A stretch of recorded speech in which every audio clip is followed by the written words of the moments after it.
తెలంగాణలోని పేదల సొంతింటి కల సాకారం చేసేందుకు ప్రారంభమైన ఇందిరమ్మ ఇల్లు పథకంలో ఒక వింత సమస్య ఎదురవుతోంది.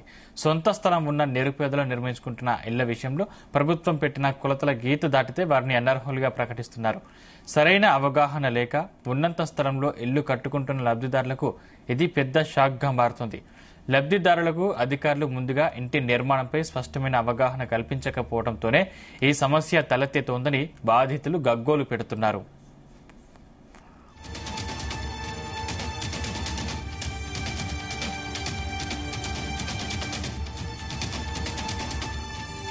ప్రభుత్వం మొదట్లో చెప్పిన దాని ప్రకారం సొంత జాగా ఉన్న పేదవారు 400 నుంచి 600 చదరపు అడుగుల విస్తీర్ణంలో తమకు నచ్చినట్లు ఇల్లు కట్టుకోవచ్చు.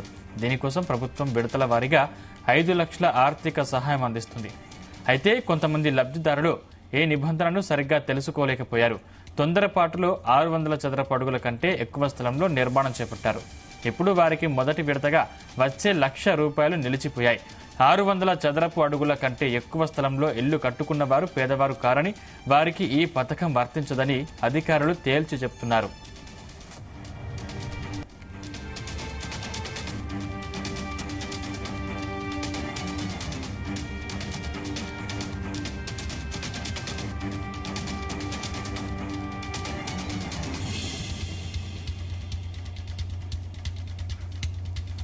దీంతో లబ్ధిదారులు తీవ్ర ఆందోళన చెందుతున్నారు. తమకు సొంత స్థలం ఉంది కనుకనే ఇల్లు కట్టుకుంటున్నామంటున్నారు.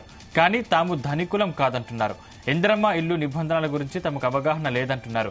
తెలుసుంటే ప్రభుత్వం చెప్పిన కొలతల్లోనే కట్టుకునే వాళ్ళమంటున్నారు. ఆ విషయంలో తమకు లేదని, ఆ కారణంగా తమకు సహాయం నిలిపివేయడం అన్యాయం అంటున్నారు.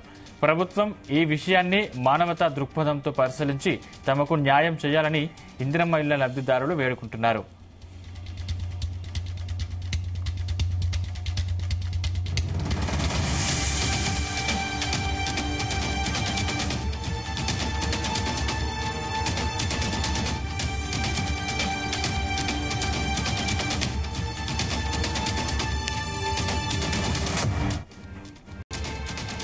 తెలంగాణ రాష్ట్ర వ్యాప్తంగా కూడా చాలా మంది లబ్ధిదారులు ఇలా చేస్తున్నట్లు అధికారులు తెలిపారు. ఈ ఘటనతో చాలా మంది పేదవారు అయోమయంలో పడేసింది.